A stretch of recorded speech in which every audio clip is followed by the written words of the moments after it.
This case is a perplexing and unsolved mystery that began on June 1992 in Springfield, Missouri. Three women, Cheryl Levitt, her daughter Suzanne, mostly known as Susie Streeter, and their friend Stacy McCall, all vanished without a trace from the Levitt's home after Susie and Stacy's graduation celebration. There were no signs of struggle found at the scene, their personal belongings left behind, indicating they had planned to return. Since then, numerous theories and suspects have emerged, yet the fate of these three ladies remains unknown, making it one of the most persistent disappearances I've researched.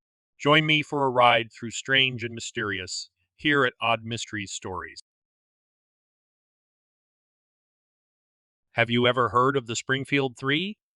It's an unsolved mystery that began on a seemingly ordinary summer day, June 7th, 1992, in Springfield, Missouri. Three people, friends Suzanne, mostly known as Susie Streeter, and Stacy McCall, along with Streeter's mother, Cheryl Levitt, vanished without a trace from Levitt's home. This case has puzzled and intrigued many over the years. But who were they, and what exactly happened that day? Cheryl Elizabeth Levitt, at 47 years old, stood at 5 feet tall, weighing 110 pounds. With her short, light blonde hair, brown eyes, and pierced ears, she was not just a cosmetologist at a local salon, but also a devoted single mother. Her close bond with her daughter, Susie, was well known. Susie, a 19-year-old at the time, was slightly taller than her mother at 5 feet 2 inches and weighed 102 pounds. She had shoulder-length blonde hair, brown eyes, and a few distinguishable marks, a scar on her upper right forearm, and small mole on the left corner of her mouth, and not to forget, her left ear was pierced twice. Completing the trio was Stacy Kathleen McCall. An 18-year-old friend of Susie, Stacy was 5 feet 3 inches tall and weighed 120 pounds. Her long, dark blonde hair and light-colored eyes made her easily recognizable among her peers. The disappearance of these three individuals from the Levitt home, leaving behind their personal belongings and no sign of struggle, raises several questions. What happened to them after that night? Why were there no clues leading to their whereabouts? Let's delve into the details of the case of a missing persons that began in the early hours of June 7th. The timeline of events starts on June 6th, a day of celebration and a significant milestone for two young women, Susie Streeter and Stacy McCall, who had just graduated from Kickapoo High School. The joy of graduation was followed by a night of attending various graduation parties, a rite of passage for many. The last sighting of Streeter and McCall was around 2 a.m. on June 7th, as they left the final party of the evening. Interestingly, they were also spotted in Battlefield, a nearby town, a detail that adds another layer to the timeline of their last known movement. Initially, the plan was for Streeter and McCall to spend the night at their friend Janelle Kirby's house. However, finding Kirby's house too crowded for their comfort, they decided to head to Streeter's, and by extension, Levitt's home at 1717 East Delmar Street. The evidence suggests they made it home as their clothing, jewelry, purses, and vehicles were all found at the Levitt residence the next day. Cheryl Levitt was last heard from at about 11:15 p.m. on June 6th during a phone conversation with a friend about a home improvement project. This was the last piece of normalcy before the inexplicable occurred. When Streeter and McCall didn't show up at Kirby's home the next morning for a planned day at a water park, Kirby and her boyfriend became concerned and visited the Levitt home around 9 a.m.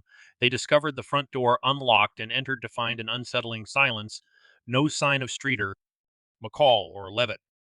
Outside, the cars of the missing women were still parked, an eerie testament to their sudden disappearance. Kirby noticed a broken porch light globe, an indication that something amiss had occurred. Her boyfriend, in an attempt to tidy up, inadvertently swept up what could have been critical evidence. Inside, the house seemed untouched, except for the presence of Levitt and Streeter's dog, Cinnamon, who appeared notably agitated. Adding to the mystery were two phone calls received by Kirby while she was in the house. Both calls were from an unidentified male making sexual innuendos, further deepening the disturbing nature of the case. The initial reception of these calls, followed by immediate hang-ups, points to the potential significance of these interactions. All of the personal belongings of the women, including their cars and purses, were left behind. Aside from the broken porch light globe, there were no obvious signs of a struggle.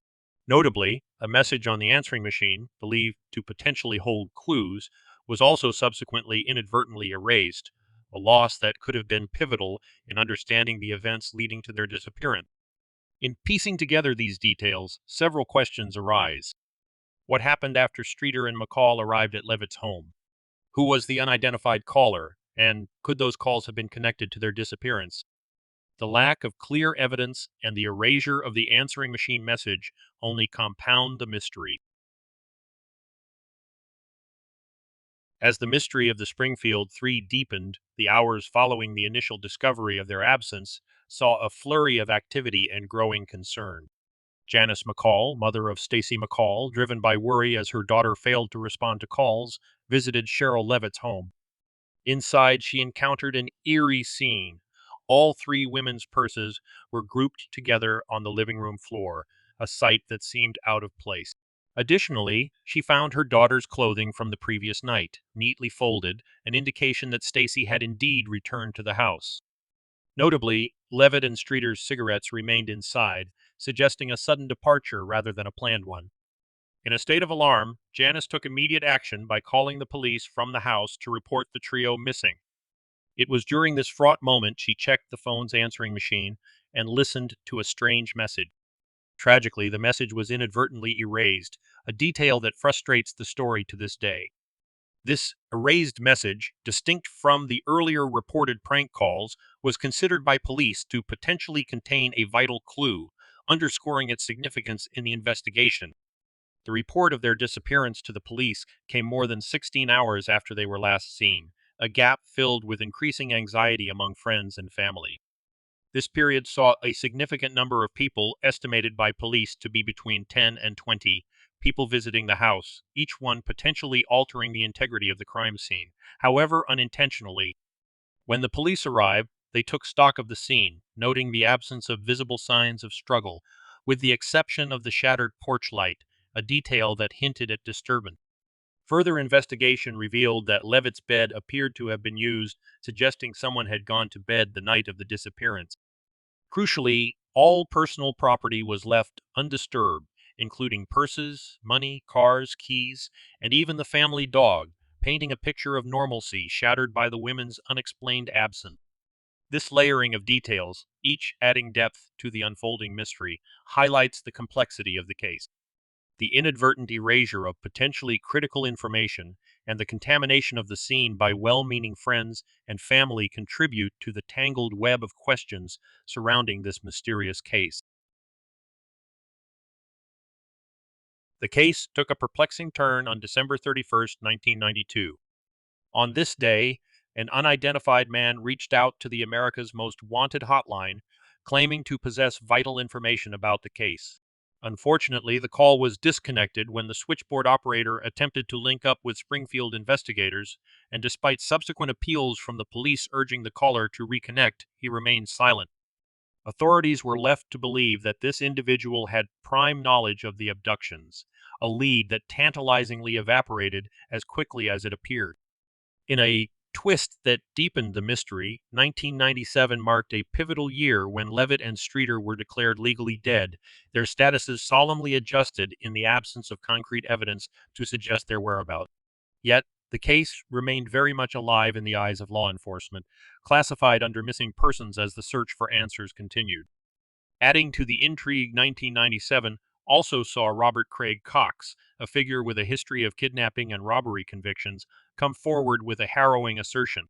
Cox claimed to know that the women had been murdered and boldly stated that their bodies would never be found. Despite the gravity of his claim, investigators found no reason to lend credibility to his statements, leaving another potential lead to fade into the background of the case's complex narrative. I will visit this claim again in the suspect section of this video. A notable development emerged with a tip pointing investigators towards the south parking garage at Cox Hospital as the possible final resting place of the women. Acting on this tip, in 2007, a ground-penetrating radar analysis was conducted by mechanical engineer Rick Norland. The examination revealed three anomalies in the structure's foundation, consistent with the characteristics of gravesite. Two of the anomalies were parallel, and the other was perpendicular. Springfield Police Department spokesperson Lisa Cox said that the person who reported the tip provided no evidence or logical reasoning behind this theory at that time or since then. Despite the intriguing nature of these findings, the Springfield Police Department remained cautious. Also noted, digging up the area and subsequently reconstructing this structure would be extremely costly, and without any reasonable belief that the bodies could be located here, it is illogical to do so. The tip, lacking in evidence and backed by a source claiming psychic insight, did not convince the authorities of its validity. The construction timeline of the parking garage, beginning over a year after the disappearances, further diminished the lead's credibility. Faced with the high costs and logistical challenges of excavation, without a reasonable belief in the likelihood of discovering the bodies, the decision was made not to pursue this lead further. In the intriguing case, where facts intertwine with one-sided questions, another layer of complexity emerges with the figure of Dustin Recla, Susie Streeter's former boyfriend. Let's unravel this thread, shall we?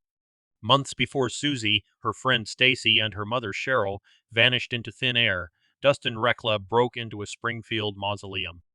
His loot? A mere $30 worth of gold fillings from a skull. But why does Reese's last name keep popping up in connection with the disappearance? The plot thickens when we learn that Susie had given a statement about this macabre break-in and was rumored to be a potential witness against Recla in court. The night Susie and the others disappeared, Recla, alongside his accomplices Michael Clay and Joseph Riedel, was known to be in the vicinity. The trio, with their shared history of grave robbing, or as the law calls it, felony institutional vandalism, on February 21, 1992, and connections to the dubious Galloping Goose Motorcycle Club, certainly raises eyebrows. Riedel's act of selling gold fillings at a local pawn shop and the trio's conviction paints a picture of young men walking a dangerous path. Cheryl Levitt's potential testimony against them in court concerning the use of her car in the robbery only adds to the motive for retaliation. It seems straightforward, doesn't it? The motive for making the women disappear appears to be revenge for their cooperation with the police. Yet, the story isn't as cut and dried as it seems. By December 1992, Riedel had turned state's witness, escaping any harm. Recla and Clay, despite their criminal backgrounds, cooperated with the investigation. And their punishment? Merely probation. It begs the question, would they risk significant prison time over a crime that concluded with such a lenient sentence? This leads us to think, if Susie's association with Recla exposed her to other dangerous individuals, potentially involved in her disappearance for reasons unrelated to the grave robbing incident. The involvement of Recla, Clay, and Riedel in this disappearance remains a topic of speculation. Could their criminal activities have inadvertently led to a tragic outcome for Susie, Stacy, and Cheryl? Or is their connection simply a red herring in a case filled with more questions than answers? The mystery surrounding this case takes another intriguing twist with the mention of Larry Dwayne Hall and, by extension, his twin brother Gary Hall. The Hall brothers, particularly Larry, have been linked to numerous disappearances, casting a shadow of suspicion that extends even to Springfield, Missouri. Larry Hall is a convicted criminal with a chilling history. Although officially convicted for the murder of two young women, his own confessions, though later recanted, paint the picture of a man responsible for the deaths of potentially as many as 39 women, a figure that law enforcement estimates could be even higher, possibly reaching 40 to 50 victims. This discrepancy in numbers and the subsequent retraction of his confessions contribute to the murky waters surrounding his criminal activities. The Hall brothers' nomadic lifestyle, frequently traveling across the Midwest for Civil War reenactments, adds layers of complexity and mobility to their potential for criminal activity. This transient nature raises the possibility that Springfield could have been within their operational range, especially given that Susie Streeter and Stacy McCall share characteristics with the type of victims Larry reportedly targeted. A particularly intriguing piece of evidence is Larry's ownership of a Dodge van, matching descriptions provided by witnesses in relation to the Springfield Three's disappearance. If such a sighting were verified and directly linked to the case, it would significantly bolster the argument for the Hall brothers' involvement. However, this connection hinges on several ifs and buts, notably the plausibility of Larry and Gary being in Springfield and choosing to abduct 3 women simultaneously, a departure from Larry's usual pattern of abducting victims individually. Skeptics might question the feasibility of the brothers driving around Springfield with the abducted women in broad daylight, a move that appears inconsistent with their known modus operandi of cautious operation and avoidance of law enforcement detection. Yet, Larry's history of taunting police could suggest a boldness or recklessness that might support such behavior. Despite these speculative connections, the lack of concrete evidence and Larry's reluctance to disclose the truth leaves many questions unanswered. Could the Hall brothers have deviated from their typical pattern to abduct the Springfield Three, or is this another dead end in a case riddled with mysteries? What do you think? Let me know in the comments below. Robert Craig Cox stands out as a notorious figure in the mystifying case of the Springfield Three. As the only individual to have openly admitted involvement in the disappearance of these women, Cox's name inevitably draws attention. However, examining the depth of his connection and his criminal past sheds light on a more complex narrative, suggesting that his claim might hold more significance for him than it does for solving the case. Cox's criminal history is dark and undeniably troubling. The case of Sharon Zellers, a Disney World employee who never made it home in December 1978, marks the beginning of his known criminal activities. Her body, discovered in a state of severe decomposition, bore the marks of a brutal assault, leading to a lengthy investigation that eventually pointed towards Cox, who was in the area at the time. Despite a wealth of circumstantial evidence, including hair samples and blood type matches, Cox's conviction for Zeller's murder was overturned due to the Florida Supreme Court's judgment on the insufficiency of evidence. After moving to Springfield, Missouri, Cox found himself living in the same city from which the Springfield Three would later vanish in 1992. His subsequent criminal endeavors, including a conviction for an armed robbery in Decatur, Texas, in 1995, further cement his reputation as a violent criminal with a particular animosity towards women. Cox's involvement with the Springfield Three became public in the mid-90s when he began hinting at his knowledge of their fate. Despite offering a now discredited alibi for the night of their disappearance, Cox tantalizingly claimed he would disclose the location of their bodies after his mother's death, a promise yet to be fulfilled, leaving many to question the veracity of his claim. The critical analysis of Cox's role in this case reveals a complex interplay between his criminal history and his desire for notoriety. While he undeniably possesses a disturbing history of violence towards women, the lack of concrete evidence linking him to the Springfield Three casts doubt on his involvement.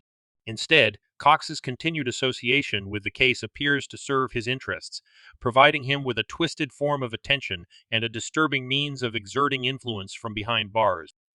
As I learned more about this case, it became evident that Cox's claims necessitate scrutiny. His past actions reveal a pattern of sadistic behavior, yet the concrete evidence required to directly link him to this case remains elusive. This analysis suggests that while Cox's criminal profile cannot be ignored, the absence of definitive proof and his motivations for claiming involvement point towards a possibility that his connection to the case may be more about seeking attention than about genuine guilt. This story serves as a reminder of the complexities inherent in criminal investigations, where the search for truth is often hampered by the deceitful narratives crafted by those seeking to manipulate the story for their own ends. I have serious doubts about this guy. What are your thoughts?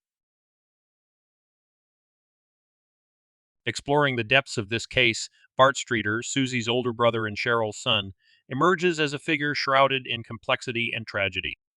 Despite the absence of concrete evidence implicating him in the disappearance, Bart's life and actions invite scrutiny, not least because of the often intimate nature of such crimes. It's a well-documented fact that a significant number of abductions and murders involve someone within the victim's immediate circle. Given this context, Bart's troubled relationship with his family, particularly amidst his struggles with alcohol, casts a shadow of suspicion, albeit not conclusively. On the night his mother and sister vanished, Bart's alibi that he drank and passed out at home lacks verification due to his solitary living situation. Yet, his subsequent cooperation with law enforcement, including undergoing a polygraph test which he passed, suggests a willingness to clear his name, even if polygraphs remain controversial in their reliability. Bart's past, marked by legal troubles, including a kidnapping and coercion case in Las Vegas in the year 2000 and another arrest in 2019 in Tennessee, complicates the narrative. The latter incident, particularly, paints a picture of a man potentially overwhelmed by his personal demons, yet the Streeter family's statement offers a counter-narrative to the charges of attempted false imprisonment, framing Bart's actions in a less sinister light.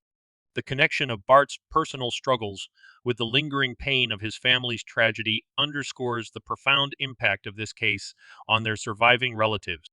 His history of alcohol abuse and the public nature of his subsequent legal issues might suggest a man grappling with the immense weight of loss rather than a mastermind capable of orchestrating such a meticulous crime without leaving a trace. This analysis leans towards viewing Bart Streeter through a lens of compassion, acknowledging his flawed human nature and the tragic backdrop against which his life has unfolded.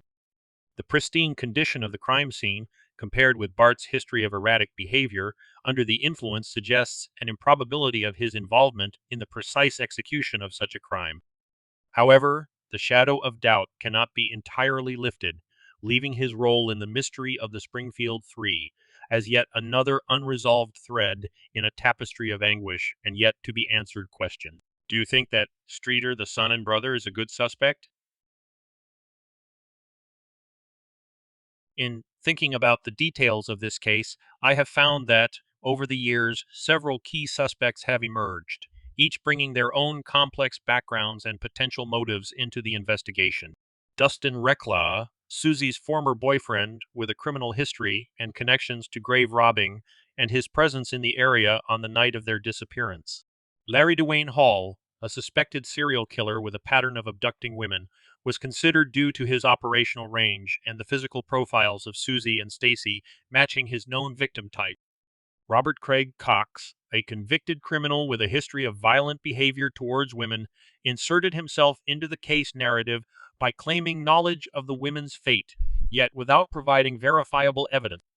Bart Streeter, Susie's estranged brother, has also been a person of interest due to his troubled past and the familial connection, though his direct involvement remains speculative.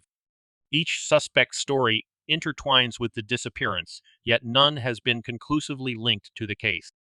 The investigation has been complicated by a mix of confessions, recantations, and a lack of physical evidence, leaving the case open and the whereabouts of Levitt, Streeter, and McCall remain unknown. Despite numerous leads and the passage of over multiple decades, the mystery of the Springfield Three persists, emblematic of the enduring quest for answers in the face of seemingly insurmountable ambiguity. Do you have thoughts about what may have happened to these three ladies? Do you think any of the suspects portrayed stand out any more than the others in your mind? If so, who and why? Let me know your thoughts about this case in the comments below. I hope you enjoyed this video and are enjoying the videos on my channel. My name is Vince, and if possible, please like, comment, and subscribe to my channel. I'll be posting new videos each Monday and Friday. Clicking the little bell will send you a notification when a new video is posted. In the meantime, I invite you to watch one of my other videos on your screen. Thank you.